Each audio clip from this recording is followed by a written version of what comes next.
নমস্কার বন্ধুরা, welcome back to my channel Champa Rannaghor. আজ আমি মুসুর ডাল আর চিংড়ি মাছ দিয়ে বানিয়ে দেখাবো দুর্দান্ত স্বাদের রেসিপি, যা হয়তো আগে আপনারা কখনো এরকমভাবে রান্না করে খাননি। এখানে মুসুর ডালগুলো আগে থেকে আমি ভিজিয়ে রেখেছি। এখানে 100 গ্রাম মতো মুসুর ডাল আছে, ভিজিয়ে জল ঝরিয়ে রেখেছি বন্ধুরা। দেখতেই পাচ্ছেন কতটা ঝরঝরে, আর ডালগুলো কিন্তু বেশ বড় বড় হয়েছে। এখন এর মধ্যে দিয়ে দিচ্ছি বেশ কিছু রসুন কুচি, আদা কুচি, আর দিয়ে দেবো এর মধ্যে চিংড়ি মাছ। এখানে 100 গ্রাম মতো চিংড়ি মাছ আছে। 100 গ্রাম ডালের মধ্যে 100 গ্রাম চিংড়ি মাছ দিয়ে দিয়েছি। এখন এগুলোকে আমি বেটে নেব একসাথে, অল্প অল্প করে চিংড়ি মাছ, একটু মশলা, ডাল একসঙ্গে করে একটু বেটে নেব। ডালগুলো কিন্তু এই রকম আগে থেকে ভিজিয়ে রেখে জল ঝরিয়ে নিতে হবে। ডাল আর চিংড়ি মাছ একসঙ্গে বাটার পরে এর মধ্যে যাতে কোনো রকম জল না থাকে মাথায় রাখবেন, কারণ জল থাকলে ব্যাটারটা পাতলা হয়ে যাবে, সেক্ষেত্রে রেসিপিটা একদমই ভালো হবে না। আর আপনি যদি এটাকে সিলে একটু শুকনো শুকনো করে বাটেন, দেখবেন এই রেসিপিটা কিন্তু খুবই দুর্দান্ত হবে। কথা বলতে বলতে ডাল আর চিংড়ি মাছ, আদা, রসুন সব আমার বেটে নেওয়া হয়ে গেছে। দেখুন কতটা হয়েছে বন্ধুরা। প্লিজ বন্ধুরা প্রথম থেকে শেষ পর্যন্ত ভিডিওটি দেখবেন, ভিডিওটি কিন্তু বেশ ইন্টারেস্টিং। এখন চলে যাব পরের প্রসেসে। বেটে রাখা ডালের মধ্যে দিয়ে দেবো বেশ কিছু পেঁয়াজ কুচি। আপনারা কিন্তু এটা মিক্সির জারেও বেটে নিতে পারেন, তবে জলটা কিন্তু একটু কম দেবেন বন্ধুরা, তবেই কিন্তু এই রেসিপিটা ভালো হবে। এর মধ্যে দিয়ে দেবো বেশ কিছু লঙ্কা কুচি। আগেই আমি আদা রসুন একসাথে বেটে দিয়ে দিয়েছি। এখন দিলাম পেঁয়াজ কুচি, লঙ্কা কুচি, আর দিয়ে দিচ্ছি পরিমাণ মতো লবণ। এবারে বন্ধুরা খুব ভালো করে এটাকে মেখে নিচ্ছি। এর মধ্যে আমি আর কোনো রকম মশলা ব্যবহার করব না। আপনারা চাইলে জিরের গুঁড়ো বা ধনিয়ার গুঁড়ো একটু ব্যবহার করতে পারেন, বা লঙ্কার গুঁড়োও আপনি একটু ব্যবহার করতে পারেন। এই লঙ্কাগুলো বেশ ঝাল, তার জন্য আমি লঙ্কা একটু কুচিয়ে দিয়েছি। আর খুব ভালো করে এই ডালটাকে একটু ফেটাতে হবে। ডালটাকে যত ফেটাবেন বড়াগুলো ততই ফুলকো ফুলকো হবে। এবার ডালটাকে খুব ভালো করে ফেটানো হয়ে গেছে, সাইডে সরিয়ে রাখছি। এবারে কড়া বসিয়ে দিয়েছি, কড়ার মধ্যে দিয়ে দিয়েছি সর্ষের তেল। এখন সর্ষের তেলের মতো সর্ষের তেলের মধ্যে ছোট ছোট বড়ার আকারে দিয়ে দেবো, আর বড়াগুলো উল্টে পাল্টে লালচে করে ভেজে নেব। প্লিজ প্লিজ বন্ধুরা, আমার এই ছোট্ট চ্যানেলে আপনাদের সাপোর্ট আর সাহায্যের খুবই প্রয়োজন। প্লিজ সাপোর্ট করবেন আর পাশে থাকবেন। কি বন্ধুরা, মুসুর ডাল দিয়ে এই রকম চিংড়ি মাছের বড়া কারি কি কোনো দিন খেয়েছেন? যদি না খেয়ে থাকেন অবশ্যই ভিডিওটি কিন্তু মন দিয়ে দেখবেন। এখন বড়াগুলো এক পাশ হয়ে গেছে, আর এক পাশ উল্টে পাল্টে একদম লালচে করে ভেজে নিচ্ছি। বেশ সুন্দর এখন একটা গন্ধ বেরোচ্ছে বন্ধুরা বড়া ভাজার। আপনি এটা না বানালে বুঝতে পারবেন না এর কি স্বাদ আর কি সুগন্ধ।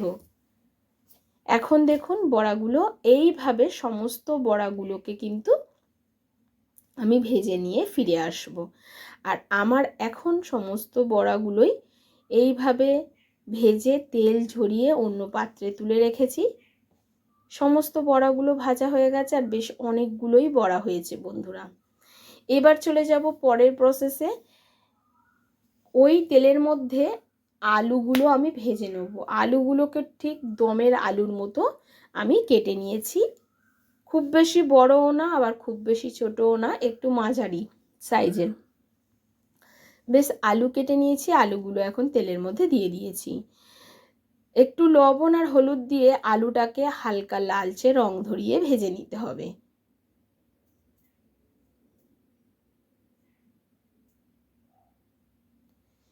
এবারে দেখুন আমাদের আলু ভাজা কিন্তু একেবারে রেডি হয়ে গেছে, তুলে নেব। আলু ভাজার যে তেল থাকবে তার মধ্যে দিয়ে দিচ্ছি গোটা জিরে আর দারচিনি ফোড়নে। দিয়ে দেব একটা শুকনো লঙ্কা আর একটা তেজপাতা।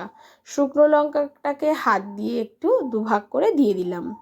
ফোড়ন থেকে যখন একটা বেশ মিষ্টি সুগন্ধ বেরোবে তখন দিয়ে দিচ্ছি একটা বড় সাইজের পেঁয়াজ কুচি। পেঁয়াজটাকে একদম লালচে করে ভাজতে হবে, তবেই কিন্তু গ্রেভির কালারটা সুন্দর আসবে। পেঁয়াজগুলো বেশ লালচে করে ভাজা হয়ে গেছে। এখন দিয়ে দেবো 1 চামচ আদা বাটা আর 1 চামচ রসুন বাটা। আদা রসুনটাকে পেঁয়াজের সঙ্গে খুব ভালো করে একটু নাড়াচাড়া করে ভেজে নেব, যাতে আদা রসুনের কোনো কাঁচা গন্ধ না থাকে। ঠিক এই সময় এর মধ্যে দিয়ে দেবো 2 টমেটো বাটা। টমেটোটাকে আমি মিক্সির জারে পেস্ট করে নিয়েছি, সেই টমেটো বাটাটাই মিশিয়ে দিলাম। টমেটোটা বাটাটা দিয়ে খুব ভালো করে মশলার সঙ্গে কষাতে হবে, যতক্ষণ না কাঁচা টমেটোর কাঁচা গন্ধটা চলে যায় আর তেল ছাড়তে শুরু করে ততক্ষণ পর্যন্ত এটাকে কষাতে হবে। কত সুন্দর কালার এসছে দেখুন বন্ধুরা। এখন বেশ ভালোভাবে কষে গেছে। এর মধ্যে কিছু গুঁড়ো মশলা অ্যাড করব। দিয়ে দেবো 1 চামচ জিরের গুঁড়ো, 1 চামচ ধনিয়া গুঁড়ো, পরিমাণ মতো লঙ্কার গুঁড়ো, হলুদ গুঁড়ো আর লবণ। গুঁড়ো মশলাগুলোকে দিয়ে খুব ভালো করে একটু মিশিয়ে নিচ্ছি। মেশানোর পরে আরও একটু ভালো করে কষানোর জন্যে আমি টমেটোর বাটিটা ধুয়ে একটু জল দিয়ে দিলাম। খুব ভালো করে জল দিয়ে এই মশলাটাকে যত ভালো করে কষাবেন তরকারির টেস্টটা কিন্তু ততটাই ভালো আসবে। এখন দেখুন বেশ তেল ছাড়তে শুরু করেছে আর কালারটাও বেশ দুর্দান্ত এসেছে। এই সময় আগে থেকে ভেজে রাখা আলুগুলোকে দিয়ে আবারও একটু মশলার সঙ্গে আলুগুলোকে আমি কষিয়ে নিচ্ছি। খুব ভালো করে বন্ধুরা এটা কষাতে হবে। আপনি না এই রেসিপিটি একবার বাড়িতে বানালে বুঝতে পারবেন না এর কি স্বাদ আর কি টেস্ট। এখন খুব ভালো করে আলুর সঙ্গে মশলাটা কষানো আমার হয়ে গেছে দেখুন। এখন দিয়ে দেব বেশ খানিকটা ঝোলের পরিমাণ অনুযায়ী জল। আপনারা যদি একটু পাতলা ঝোল রাখতে চান সেক্ষেত্রে জলের পরিমাণটা একটু বেশি দেবেন, যদি একটু ঘন ঝোল রাখতে চান সেক্ষেত্রে জলের পরিমাণটা একটু কম দেবেন, কারণ আলু কিন্তু ভাজতে গিয়ে 80% মতো সিদ্ধ হয়ে গেছে।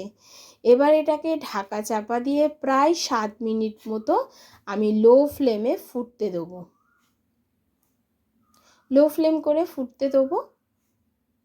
প্রায় 7 থেকে 8 মিনিট পর আমি ফিরে এলাম আর দেখুন এখন ঝোলের কালারটা বেশ সুন্দর এসছে।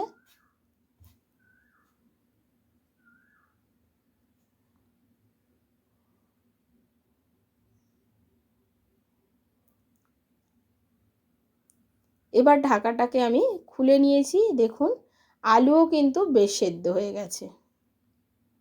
একটা ভেঙে আপনাদেরকে দেখিয়ে দিলাম। এবারে বন্ধুরা ওপর থেকে ফুটন্ত ঝোলে বড়াগুলোকে দিয়ে দেবো। বড়াগুলোকে দিয়ে আরও 2 মিনিট মতো ফোটাতে থাকবো। আর বন্ধুরা এখানে কিন্তু ঝোলের পরিমাণটা একটু বেশি দেবেন, কারণ বড়াগুলো কিন্তু ঝোলটা ঠান্ডা হলেই বড়াগুলো ঝোল কিন্তু টেনে নেবে। সেক্ষেত্রে আপনারা বুঝে শুনে জলটা ব্যবহার করবেন। সবার শেষে দিয়ে দেবো একটু গরম মশলার গুঁড়ো। এখন আমাদের এই চিংড়ি মাছ দিয়ে মুসুর ডালের বড়া কারি একেবারে রেডি হয়ে গেছে। ভাত দিয়ে খান, রুটি দিয়ে খান, পরোটা দিয়ে খান, খেতে লাগবে অপূর্ব টেস্টি বন্ধুরা। কথা দিচ্ছি এই স্বাদের কোনো ভাগ হবে না। আপনি দুপুরের লাঞ্চে খান বা রাতের ডিনারে জাস্ট জমে যাবে। আজ এই পর্যন্ত বন্ধুরা, আবারও দেখা হয়ে যাবে অন্য কোনো নতুন রেসিপির সঙ্গে। আজকের রেসিপিটি আপনাদের কেমন লাগলো অবশ্যই জানাবেন। নমস্কার বন্ধুরা, সুস্থ থাকবেন আর ভালো থাকবেন। আবারও হাজির হয়ে যাব আরও একটি দুর্দান্ত স্বাদের নতুন রেসিপি নিয়ে। ততক্ষণে আসি।